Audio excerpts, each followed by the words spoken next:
चलो आप सबका बहुत बहुत स्वागत है आज के स्वाध्याय में। मेरी आवाज भी आप सब तक के बहुत अच्छी से पहुंच रही होगी। हाँ दीदी, आवाज आ रही है। जी बिल्कुल ठीक है। तो चलो गुरु वंदना से आज हम अपने आज के स्वाध्याय की शुरुआत करते हैं। आंखें बंद करके। गुरुर्ब्रह्मा गुरुर्विष्णु गुरुर्देवो महेश्वरा गुरु साक्षात् परब्रह्म तस्मै श्री गुरवे नमः। तस्मै श्री गुरवे नमः। हमारे गुरुदेव के विचारों को आगे बढ़ाने के लिए जो हमने ये स्वाध्याय का उपक्रम शुरू किया है वो बहुत अच्छी तरह से चल रहा है। और मैं देख रही हूँ कि अभी लोग भी मतलब अच्छी तरह से ज्वाइन करना शुरू किए किए हैं। तो आप सबका बहुत बहुत स्वागत है आज के स्वाध्याय में। अ, अभी हम जो बुक पढ़ रहे हैं उसका टाइटल है बोलिए तो पर इस तरह। अभी तक के हमने जो जो टॉपिक्स इस बुक के लिए हैं उसमें हमने देखा है कि वाणी का उपयोग किस किस तरीके से हमको करना चाहिए, किस सिचुएशन में करना चाहिए और किस में नहीं। किसी के साथ अगर बात करनी हो तो आत्मीयता से अपनापन दिखाकर हमको वो करनी चाहिए, ना कि उसके शब्दों के ऊपर उठकर उसको कम दिखाने के लिए। तो हमारा जो भी कल का स्वाध्याय का विषय था उसमें हमने देखा था कि जिस तरह से कोई भी व्यक्ति संपूर्णतः सही नहीं होता, उस तरह से हमें भी कुछ ना कुछ त्रुटियां होती है। तो उन त्रुटियों को हम समझकर, जैसा हम खुद के लिए समझते हैं उसी तरह से दूसरों के लिए भी समझकर उस त्रुटियों को नज़रअंदाज करके हमको सामने के व्यक्ति के साथ बात करनी चाहिए या सहानुभूति दिखाते हुए उससे वार्तालाप करना चाहिए। एक बहुत इंपॉर्टेंट चीज हमने कल देखी थी, वो थी कि वाचालता से हमको बचना चाहिए। मतलब एक्सेसिव टॉकिंग जिसको हम बोलते हैं। बिना कारण किसी बात को लेकर हम बोलते चले जा रहे और उसका कोई अंत नहीं है। हम सामने वाले को वक्त भी नहीं देते कि वो इसके बारे में क्या सोचता है, वो ये एक्सप्रेस कर सके, हमको बता सके। तो वाचालता से हमें दूर रहना चाहिए और आत्मीयता से हमें सामने वाले से बात करनी चाहिए या वार्तालाप करना चाहिए। चलिए एक श्लोक सुनते हैं जिससे आपको बहुत कुछ मतलब मेमोरीज आपकी ताज़ा हो जाएंगी। यदा यदा ही धर्मस्य ग्लानिर्भवति भारतः अभ्युत्थानम् अधर्मस्य तदात्मानं सृजाम्यहम्। तो आप सब लोगों को तो पता ही होगा ये श्लोक जो है वो भगवान श्री कृष्ण जी ने कुरुक्षेत्र में गीता उपदेश के साथ अर्जुन को सुनाया था। भगवत गीता जो इतने सालों पहले से लेकर आज तक के सारे लोगों को मार्गदर्शन करती है बड़े बड़े समस्याओं को सुलझाने के लिए। तो क्या महत्वपूर्ण है ये श्लोक में और हमारे टॉपिक में कि भगवान श्री कृष्ण जी ने जो माध्यम चुना था इन सारी बातों को हमको बताने का, वह था वाणी का। सरल और सबको समझ में आए ऐसा।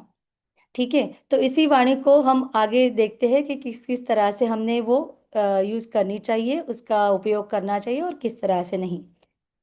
हमारा कल का शुरू था पैरा, पेज नंबर 9 का लास्ट वाला पैरा। प्रयत्न तो 9 का लास्ट वाला पैरा। सानिका, पेज नंबर 9 का लास्ट पैरा। अक्सर कई बार जो है वो, हाँ ठीक है, थैंक यू सो मच। अक्सर कई बार दूसरे लोगों से लड़ाई झगड़े हो जाते हैं, किंतु इससे किसी की निंदा इधर उधर नहीं करनी चाहिए। स्वभाववश लड़ाई झगड़े हो जाना कोई बड़ी बात नहीं है, किंतु ईर्ष्यावश दूसरे की किसी बुराई या गलती को लेकर उसके संबंध में दूषित प्रचार करना ठीक नहीं। लड़ाई शांत होने पर पुनः मधुर संबंध स्थापित हो सकते हैं, किंतु इस तरह का घृणापूर्व पूर्ण प्रचार एक विषैली प्रतिक्रिया पैदा कर देता है। इससे दूसरे पक्ष के लोग तो कट्टर दुश्मन बन ही जाते हैं, साथ ही अन्य लोग भी दूषित प्रचार के प्रचारक को संदेह और शंका की दृष्टि से देखते हैं और कोई जिम्मेदारी या सहयोग देने में हिचकिचाते हैं। कीचड़ के छींटे और उसकी बदबू से सभी दूर ही रहना चाहते हैं। गुरुदेव बताना चाहते हैं कि बिना कारण या कोई अपना जो खुद का अगर कोई उसमें स्वार्थ है, ऐसे स्वार्थ को पूरा करने के लिए किसी और व्यक्ति के बारे में बुरे विचार प्रकट करना हमें बिल्कुल बंद कर देना चाहिए। क्योंकि अगर हम ऐसा ही करते रहेंगे और ये हमारा स्वभाव बन जाता है, और ऐसा स्वभाव हम फिर हर किसी व्यक्ति के बारे में लागू करते हैं, और धीरे धीरे लोगों में भी ये बात पहुंच जाती है कि यह व्यक्ति कभी किसी के अंदर या कभी किसी के बारे में कुछ अच्छा देख ही नहीं पाता या कुछ अच्छा बोल ही नहीं पाता। और जैसे कि यहाँ लिखा है कि कीचड़ के छींटे और उनकी बदबू से सभी दूरी रहना चाहते हैं। तो जिस तरह से कीचड़ के छींटों की बदबू हम लोगों को सहन नहीं होती, तो ऐसे ही व्यक्ति जो हमेशा किसी ना किसी में, हर किसी में कुछ ना कुछ बुराई या कमियां ढूंढ लेते हैं, ऐसे व्यक्तियों से, ऐसी बात और वार्तालाप करने वाले व्यक्तियों से दूसरे व्यक्ति हमेशा दूर ही रहना पसंद करते हैं। और हम कभी नहीं चाहेंगे कि हमारे आजू बाजू के लोग हमसे दूर रहे। हम तो चाहते हैं कि लोग हमसे जुड़े, और हम अपना खुद का जो बातें हम उनको बताना चाहते हैं, शेयर करना चाहते हैं और कुछ उनसे जानना चाहते हैं, ये वार्तालाप हमेशा ही सुगम तरीके से चलता रहे। चलिए आगे पढ़ते हैं। प्रयत्न तो यह करना चाहिए कि कोई लड़ाई झगड़ा ही ना हो। इसके बावजूद भी ईर्ष्या द्वेष को स्थायी बनाने, उसे प्रोत्साहन देने के लिए कोई हथकंडे न अपनाए जाए, क्योंकि बड़ा हुआ ईर्ष्या द्वेष कभी मौका लगने पर अपने लिए दुष्परिणाम अवश्य पैदा करता है। इसमें गुरुदेव बताते हैं कि ईर्ष्या और द्वेष से भी हमें बचना चाहिए। हर किसी के पास कुछ ना कुछ अच्छा और कुछ ना कुछ कम तो होता ही है। ठीक है। तो ये तो हमारा दृष्टिकोण उससे तय करता है कि हम क्या देखना चाहते हैं। जैसे हमने कल ही देखा था कि हम लोग तो परिपूर्ण होते नहीं हैं। ठीक है। तो हमको ये देखना है कि हमको सामने वाले में क्या ढूंढना है। जैसे हाफ ग्लास फुल या हाफ ग्लास एम्प्टी वाला आपको शायद पता ही होगा, कि अगर आधा ग्लास पानी का भरा हुआ रखा है, जिन लोगों को नहीं पता उनको छोटा सा एक्सप्लेन कर देती हूँ। तो आधा ग्लास अगर पानी का भरा हुआ रखा है, तो अगर कुछ लोगों से पूछा लग जाए तो वो बोलेंगे कि ये जो आधा ग्लास है ना ये खाली है, और कुछ लोग बोलेंगे कि ये आधा ग्लास जो है ना ये भरा है। यही हमको दर्शाता है कि सामने वाले का दृष्टिकोण किस तरह से सेट मतलब बना हुआ है। वो चीज़ों में कमियां ढूंढता है या जो अच्छी बात है उसको ढूंढता है। ठीक है। तो अगर जो आधा ग्लास भरा हुआ है ये सोचने वाले जो व्यक्ति है वो हमेशा समाधानी रहते हैं, क्योंकि वो देखते हैं कि उनके पास आधा ग्लास भरा हुआ है, कुछ तो है। और जो देखते हैं कि नहीं इसमें तो यही बुराई है, कि मेरी बात मानता नहीं है या किसी और से ठीक तरह से बर्ताव नहीं करता, लेकिन उसके जो अच्छे गुण है शायद वो देखने का छोड़ देता है ना। तो उसे हमेशा आधा ग्लास खाली ही दिखाई देता है। तो हमें यह देखना चाहिए कि ईर्ष्या और द्वेष को कभी हम स्थायी ना बनने दें। अगर हम हमेशा ही किसी के बारे में ईर्ष्या और द्वेष करते रहेंगे, तो धीरे धीरे सोच सोच के हमारे विचार भी कलुषित होते जाएंगे, और वही विचार जो हम बार बार दिमाग में अपने सोचते हैं किसी व्यक्ति के बारे में, वो धीरे धीरे हमारे वाणी के माध्यम से हम दूसरों के सामने भी उसको बोलना शुरू कर देते हैं। और जैसे ही एक के बारे में बोलते हैं, धीरे धीरे हम बाकी लोगों के बारे में भी वैसे ही बातें करना शुरू कर देते हैं। तो देखिए ये हमारे लिए कतई ठीक बात नहीं है। क्यों ठीक नहीं है? क्योंकि बढ़ा हुआ ईर्ष्या द्वेष कभी मौका लगने पर अपने लिए दुष्परिणाम अवश्य पैदा करता है। क्योंकि जब ईर्ष्या और द्वेष किसी लिमिट से ज्यादा बढ़ जाता है, सीमा से पार चले जाता है, तब वह उस व्यक्ति के लिए तो नहीं लेकिन हमारे लिए भी बहुत सारे दुष्परिणाम खड़ा कर देता है। जैसे हम अगर किसी के बारे में बुरी बातें बोलते रहे, तो क्या होता है, बहुत सारे अपने पास के लोग भी हमसे दूर जाने लगते हैं, क्योंकि उनको समझ जाती है ये बात कि हम तो किसी के बारे में अच्छा बोलने के लायक ही नहीं है, हम किसी में कुछ अच्छा देखते ही नहीं है। तो हम अपने व्यक्तियों को भी खो देते हैं जो हमारे लिए अच्छा नहीं है। किस बात की आवश्यकता है? तो हमें गुरुदेव लिखते हैं कि आवश्यकता इस बात की है कि किसी भी कारण दूसरे से हुए लड़ाई झगड़े, मनोमालिन्य की खाई को पाट कर पुनः प्रेम संबंध बनाए जाए। हमें जो भी छोटी मोटी चीज़ों से लड़ाई झगड़े हो गए हैं, हो रहे हैं। अब हम भारत पाकिस्तान तो है नहीं कि कोई बड़ी सी रीजन के साथ हम एक दूसरे से फाइट करते रहे, है ना। तो हमारे लड़ाई झगड़ों का कारण हमेशा छोटा होता है कि इसने मेरे लिए जो चीज़ लाई वो मुझे पसंद नहीं आई, या इसने जो बात कही वो मुझे अच्छी नहीं लगी, है ना। तो ये छोटी छोटी चीज़ों को अगर हम इग्नोर करना, मतलब जिसकी तरफ ध्यान ना देना शुरू कर दे, और अ, कोई अच्छा सा एक मतलब सामंजस्य दोनों में बिठाकर उस बात को प्यार से बता दे, तो शायद हमारे बीच का जो ये मनोमालिन्य है वो दूर हो जाएगा। साथ ही में गुरुदेव क्या बताते हैं कि अपनी कोई भूल हो तो उस पर विचार करके शुद्ध हृदय से क्षमा मांग लेनी चाहिए। कहीं कुछ विरोध भी करना पड़े तो वह द्वेष बुद्धि से रहित होकर नम्र एवं दृढ़ शब्दों में किया जाए। सदुद्देश्य और सदाशयता से किया गया विरोध भी सत्परिणाम पैदा करता है। वह शत्रु के हृदय में भी सम्मानजनक स्थान प्राप्त करता है। गुरुदेव बताते हैं, छोटे हो हम या बड़े हो, अगर हमारी सच में कोई भूल हो गई है और ऐसे व्यक्ति के साथ हो गई है जो हमारा करीबी है, हमारे परिवार के लोग हैं या बहुत निकटतम व्यक्ति है, अगर कोई हमसे छोटी सी भूल हो जाए और ये बात हमारी भी समझ में आ जाए, और इस छोटी सी भूल की वजह से अगर हम दोनों में कुछ, हमारे रिश्तों में अगर कुछ खटास आई हुई हो, तो गुरुदेव कहते हैं कि अपनी शुद्ध हृदय से विचार कर कर क्षमा मांग लेना ही बेहतर होता है। क्योंकि क्या होगा, हम क्षमा मांग लेने से हम छोटे तो जरूर नहीं होंगे। गुरुदेव तो उन लोगों को बहुत बड़ा और बहुत बड़े हृदय वाला समझते हैं, और हमें भी समझना चाहिए जो खुद की गलती को समझता है और क्षमा मांगने की ताकत रखता है। तो गुरुदेव कहते हैं कि कहीं कुछ विरोध भी करना पड़े,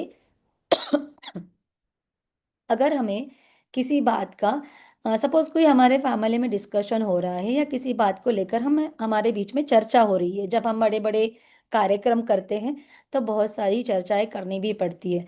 लेकिन कोई अगर बात होती है, हम चर्चा इसीलिए करते हैं ताकि कुछ कमियां अगर है किसी तरह से, किसी एंगल से, तो वो हमको दिख जाए कार्यक्रम या कोई प्रोग्राम शुरू होने से पहले। Excuse me.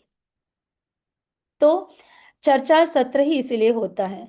तो इस वक्त हमारे पास पूरा ये होता है, मतलब हमारे पास पूरा राइट होता है, अधिकार होता है कि हम हमारे जो मत है, हम जो सोचते हैं वो हम व्यक्त कर सके। तो कभी कभार अगर कोई बात है जो कुछ विरोध भी दर्शाना अगर हो हमें ऐसी चर्चाओं में, तो गुरुदेव कहते हैं कि किस तरह से दर्शाना चाहिए। अगर हमको विरोध भी दर्शाना है तो द्वेष बुद्धि से रहित होकर, मतलब कि हमें ये बात उसको इस तरह से नहीं बतानी है कि आप जो कह रहे हो ये पूर्णतः गलत है। शायद हम उसको इस तरह से बता सकते हैं कि इस जो बात के बारे में हम सोच रहे हैं इसका ये अलग अंश भी हमको देखना चाहिए, इस बारे में भी हमको विचार करना चाहिए। मुझे यह बात गलत लग रही है, क्या हम इस पर विचार कर सकते हैं, है ना। जब इस तरह से हम किसी बात को अपने निकटतम सहयोगियों के सामने रखते हैं तो वह भी सोचता है कि हाँ, क्योंकि जो सामने वाला व्यक्ति है वो अपना ही है, और जो हम कार्यक्रम कर रहे हैं कोई घर में या बाहर, तो ये हम सबका है। तो वो तो यही चाहेगा ना कि ये कार्यक्रम अच्छी तरह से हो। तो अगर वो कोई बात का कोई बात, कोई सुझाव देना चाहता है, तो उस सुझाव को वो, ये उसकी भी जिम्मेदारी है कि वो अपने सुझाव को व्यवस्थित तरीके से सामने रखे, और ये हम बाकी लोगों की भी जिम्मेदारी होती है कि उसे समझने की कोशिश करें। तो हमारा सदुद्देश और सदाशयता से किया गया विरोध भी सत्परिणाम पैदा करता है। क्योंकि ये विरोध दर्शाने के लिए हमने जो उद्देश्य, जो हमारा उद्देश्य था वो अच्छा था, अच्छा था कि हमारा कार्य जो है वो आगे का वो सही तरीके से हो। तो इस सदुद्देश्य से किया गया विरोध भी सत्परिणाम पैदा करता है, मतलब ये विरोध था लेकिन परिणाम इसके अच्छे ही आएंगे, ऐसे गुरुदेव कहते हैं। वह शत्रु के हृदय में भी सम्मानजनक स्थान प्राप्त करता है। तो अगर यह विरोध आप किसी शत्रु को भी अपने मतलब दिखाने की कोशिश कर रहे हो, बताने की कोशिश कर रहे हो, तो विरोध करते हुए भी वह पर्सन जो है, वह इंसान जो है, वो आपको हमेशा सम्मान ही देगा, क्योंकि वो आपका उद्देश्य अच्छा है ये बात समझता है। इसके लिए अभी गुरुदेव ने एक छोटा सा दोहा, बहुत ही सुंदर सा दोहा है, वो बताया है। सदैव मीठा, सदैव सबसे मीठा बोला जाए, किसी ने कहा भी है। मुझे लगता है ये कबीर जी का ही दोहा है। Excuse me.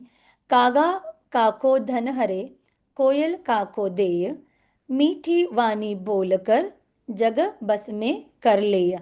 बहुत से लोगों को पता होगा, जो हिंदी भाषी के, उनको पता होगा कि कागा मतलब होता है कौवा, और कोयल तो सबको पता ही है। तो इस दोहे से हमें कबीर जी ये कहना चाहते हैं कि कागा काको धन हरे। कौवा जो है, वैसे तो वो किसी का धन पैसा छीनता नहीं है, ठीक है। कोयल काको दे, और ना ही कोयल किसी को धन देती है, ठीक है। ना कौवा किसी का धन लेता है, ना कोयल किसी को धन देती है। मीठी वाणी बोलकर जग में, जग बस में कर ले। जब ये दोनों इस तरह का कोई भी काम नहीं करते, ना कौवा देता छीनता है कुछ, और ना कोयल देती है, फिर भी जो हर व्यक्ति है, जो मनुष्य है, वो कोयल को अच्छा मानता है और कौवे को बुरा। देखिए कितना विरोधाभास है, जबकि दोनों का कलर भी एक जैसा ही है दिखने में। लेकिन एक जरूर उनमें फर्क है, और वह है वाणी का फर्क। वो जिस तरह से दोनों अपनी वाणी बोलते हैं, मतलब कौवे का आवाज तो आपको पता ही होगा, वो बहुत तेज आवाज में काव काव करते रहता है, और कोयल का सुर बहुत सुमधुर होता है। तो देखिए दोनों का रंग एक जैसा, ठीक है। लेकिन फिर भी दोनों की वाणी में जो फर्क है, उसकी वजह से इन दोनों को समाज में जो मतलब स्थान मिला है, वो थोड़ा अलग अलग है। तो मतलब गुरुदेव कहते हैं कि देखो, अगर आप मीठी वाणी बोलते हैं, तो आप जग को भी अपने बस में कर सकते हैं। आगे पढ़ते हैं। वास्तव में मीठे वचन बोलकर सारे जग को अपने वश में किया जा सकता है, दूसरे को अपना बनाया जा सकता है, लोगों के हृदय में स्थान पाया जा सकता है।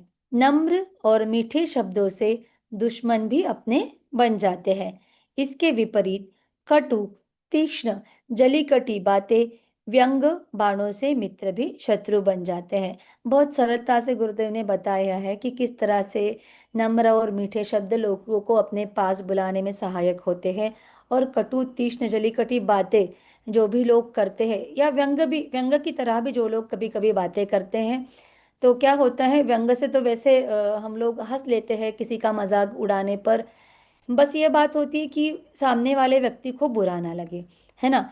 कभी कभी हम सच में मजाक के मूड में होते हैं, तो बात को मजाक की तरह लेते हैं, लेकिन जब हमारा कभी कभी मूड नहीं होता कि नहीं आज तो बस सीरियसली काम करना है, उस वक्त अगर कोई मजाक करते तो बड़ा बुरा लगता है।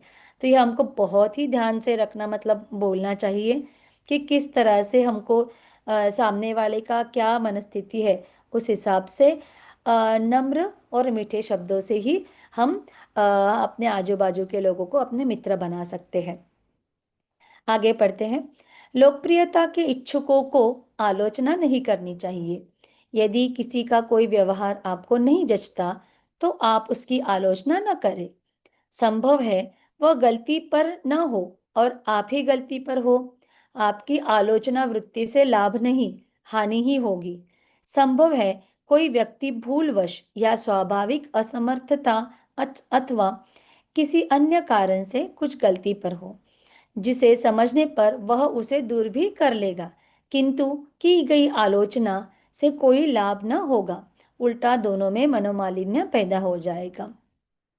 यह बात जो है वो ये बताती है कि अगर आप समझ नहीं पा रहे हो कि सामने वाला जिस बात को बोल रहा है तीखे स्वरों में, या किसी गलती को निकालने की कोशिश कर रहा है, और आपको अगर उसके पीछे की परिस्थिति नहीं पता, तो क्या हो सकता है कि आप समझने में भी गलती कर सकते हो। वाणी के बारे में भी लगेगा। एक छोटा सा एग्जाम्पल मैं आपको बताना चाहूंगी कि जैसे एक दिन क्या होता है, एक छोटा सा बच्चा आंगन में खेल रहा होता है, और उसकी माता जो है, वो घर में नहीं, खाना नहीं पका रही थी, वो किताब पढ़ रही थी। गुरुदेव की ये गायत्री परिवार से जुड़ी हुई है माता जी, है ना, तो वो माता जी कभी कभी किताब भी पढ़ती है। तो माता जी जो है वो किताब पढ़ रही होती है ना, और बच्चा जो है वो खेल रहा होता है आंगन में। तो माता को कुछ आवाज आता है, और माता जोर से भागती भागती जाती है बच्चे की तरफ, और उसके पीठ पर जोर जोर से थप्पड़े मारने लगती है। तो इतने में क्या होता है, जब वो उसके पीठ पर जोर जोर से थप्पड़े मारती है, उसके पिताजी आ जाते हैं। वो देखते हैं कि किसी का कोई कारण ना होते हुए भी वो माता बच्चे को इतनी जोर जोर से पीठ पर उसके थप्पड़े मार रही है। तो उसके पिताजी को बहुत गुस्सा आ जाता है कि ये क्या बात हुई कि बच्चे को इस तरह से नहीं पीटते हैं, कुछ तो कारण होगा। तो वो बिना सोचे समझे क्या करते हैं, उसको डांटना शुरू कर देता है। जब उसकी डांट खत्म हो जाती है, तो माता शांति से उनको समझाने की कोशिश करती है कि देखिए, बच्चे ने गलती से कंकड़, बड़ा सा कंकड़ मुंह में डाल लिया था, जिस वजह से मैंने आवाज़ सुनी, वो उसको निगलने की कोशिश, गलती से वो निगल रहा था, और बस इसीलिए मैं दौड़ कर आई और पीठ पर उसको जोर से थप्पड़े मारते हुए वो निकालने की कोशिश कर रही थी। और जैसे ही वो निकल गया, बच्चा ठीक हो गया। तो इस परिस्थिति में क्या हुआ, पिताजी जो थे, मतलब थर्ड पर्सन, उसने क्या किया, उसको परिस्थिति का पूर्णतः अंदाजा नहीं था।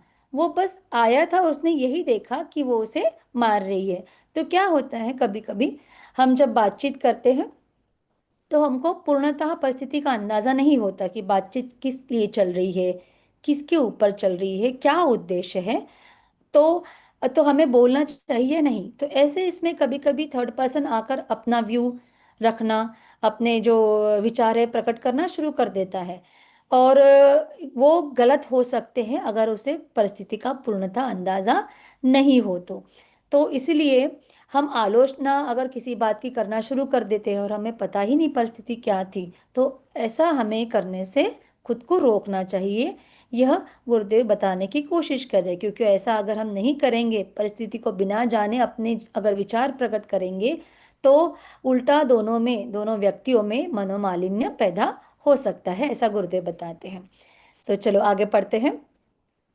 आज के बौद्धिक युग में प्रत्येक व्यक्ति अपनी स्वतंत्र बुद्धि से सोचता है, और जो ठीक समझता है वही करता है। इसीलिए दूसरों को आज्ञा देने की प्रवृत्ति नहीं रखनी चाहिए। यदि किसी से कुछ कराना हो, तो उसे आज्ञा न देकर अपनी बात सुझाव के रूप में प्रकट करनी चाहिए, और उस पर विचार करके करने की स्वतंत्रता दूसरों पर ही छोड़ देनी चाहिए। गुरुदेव यहाँ पर हमको बहुत सीधी सीधी सिंपल सी बात बताते हैं कि अपने बातों को दूसरों पर हमें थोपना बंद करना चाहिए। ये बात कहीं ना कहीं हमें भी लागू होती है, मुझे भी लागू होती है। बच्चों के बारे में जब हम माए जरा ज़्यादा ही मतलब केयर करती है, तो लेकिन बच्चे जब थोड़े बड़े हो जाते हैं, तो है ना, हमें ये बात खुद को रिफ्रेन करना चाहिए, खुद को रोकना चाहिए इस बात से कि हमें, जब बच्चे बड़े हो जाते हैं, तो हमारे जो भी विचार है, हम जो भी उनके बारे में चाहते हैं, उसको, उस बात को हम बच्चों के सामने एक सुझाव के रूप में रखें, ना कि हमें उनको उन पर उस बात को थोपना चाहिए। क्योंकि विचार करने की स्वतंत्रता हमें उन पर ही छोड़नी होगी, क्योंकि धीरे धीरे जैसे बच्चे बड़े होते हैं, तो हम चाहते भी है कि हमारे बच्चे इंडिपेंडेंट बने। तो इंडिपेंडेंट कब बनते हैं, जब हम निर्णय लेना शुरू करते हैं, और निर्णय लेना कहीं ना कहीं से तो शुरू करना ही होता है। तो हमेशा निर्णय सही ही होंगे ऐसी बात नहीं होती, गरीब कभी गलत भी हो सकते हैं। तो ऐसे निर्णय लेने की स्वतंत्रता जो है, वो माता पिताओं को और हम लोगों को उसी व्यक्ति पर छोड़ देनी चाहिए, ऐसा गुरुदेव कहते हैं। आगे पढ़ेंगे। बातचीत के दौरान दूसरों को कोई महत्व न देकर अपनी बात धुआंधार रूप में कहना भी ठीक नहीं है। ऐसे लोगों से शायद हम लोगों का कभी कभी पाला पड़ जाता है ना, बड़ी मुश्किल से उनको शांत करने कराना पड़ता है हमको। इससे कहाँ सुनी और उत्तेजना की स्थिति पैदा होती है। बातचीत के समय बहुत संयम और समझदारी से काम लेना चाहिए। यदि कोई बात सही और तर्कसंगत है, तो अपनी हठवादिता छोड़कर उसे मान लेना चाहिए। इससे दूसरों की दृष्टि में मूल्य बढ़ जाता है, और प्रतिपक्षी का भी सहयोग तथा आत्मीयता मिल जाती है। अ, गुरुदेव कहते हैं कि किसी बात को जब हमें फ्रीडम ऑफ स्पीच जैसे हम लोगों को मिला है, फ्रीडम ऑफ एक्सप्रेशन हम लोगों के पास है अभी, हम क्योंकि 21वीं सदी के लोग हैं। फ्रीडम ऑफ एक्सप्रेशन और स्पीच ये बात है कि हम हमें जो लगता है वह हम बोल सकते हैं, हमें जो लगता है वह हम एक्सप्रेस कर सकते हैं, उसको सामने वाले को बता सकते हैं।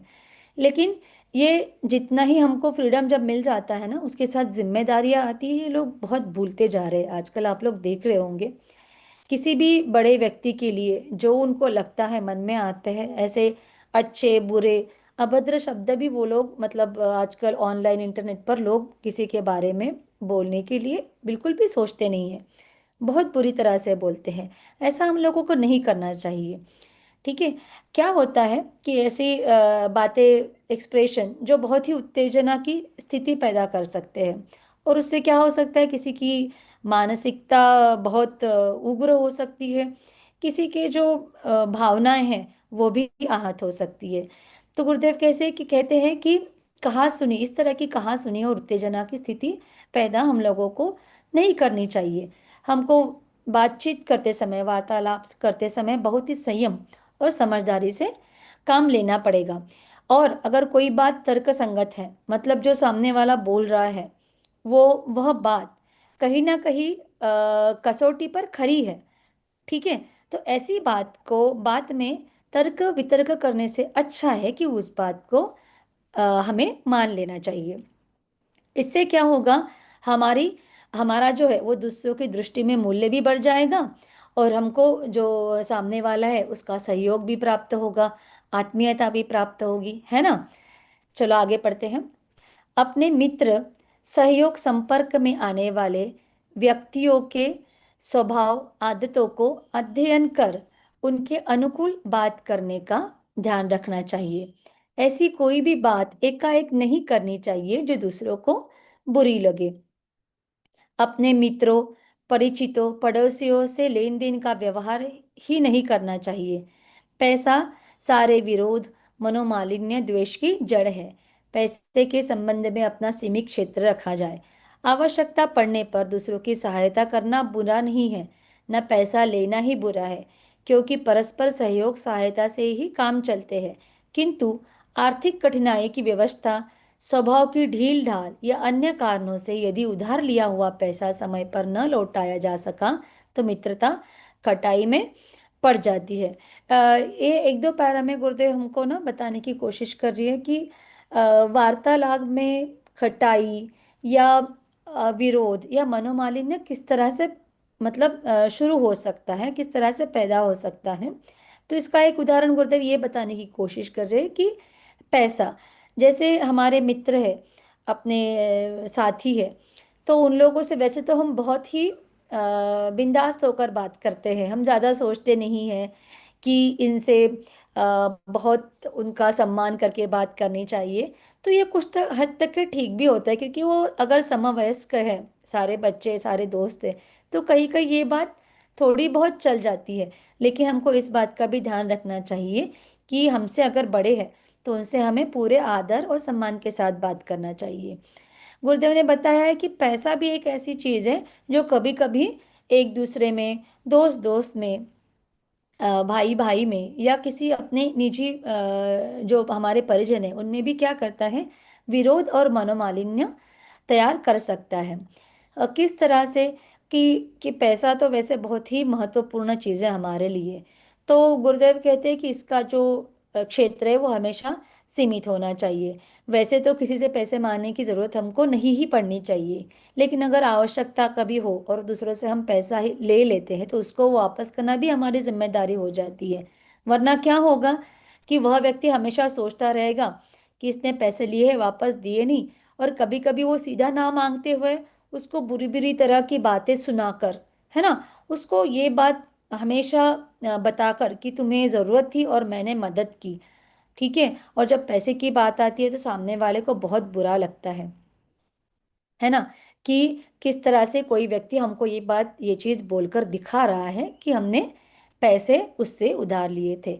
तो गुरुदेव कह रहे हैं कि जो पैसे की बात आती है तो उस बात को, उसका क्षेत्र जो हमेशा सीमित रखना चाहिए, ताकि हम दोनों में, व्यक्तियों में जो है वो हमेशा अपनापन बना रहे और पैसे की वजह से कोई द्वेष या विरोध हम दोनों में तैयार ना हो। मुझे लगता है बस 3 ही मिनट बचे हुए हैं। तो मैं आशा करती हूँ कि आज के स्वाध्याय की थोड़ी थोड़ी चीज़ें, कुछ स्टोरीज, स्टोरी इसलिए हम बताते हैं ताकि स्टोरी ना हमको बहुत जल्दी से ध्यान में रहती है, और हम अगर स्टोरी याद आए तो जो चीज़ उस स्टोरी से जुड़ी हुई होती है उसको बराबर हम ध्यान में रखते हैं। ठीक है। तो आज के स्वाध्याय में हमने बहुत सारी चीज़ें देखी कि किस तरह से अगर बुरे लोगों के बारे में कुछ बोला जाए या बुरा ही बोला जाए व्यक्तियों के बारे में, तो धीरे धीरे हम उसको ही नहीं, अपने खुद को भी, खुद के लिए भी बहुत सारी मुश्किलें तैयार कर देते हैं। उसके बाद परिस्थिति को ना जानते हुए भी अगर हम बीच में कूद पड़ते कोई बात एक्सप्रेस करने के लिए या बताने के लिए, तो क्या होगा कि हम ही कभी कभी गलत हो जाएंगे।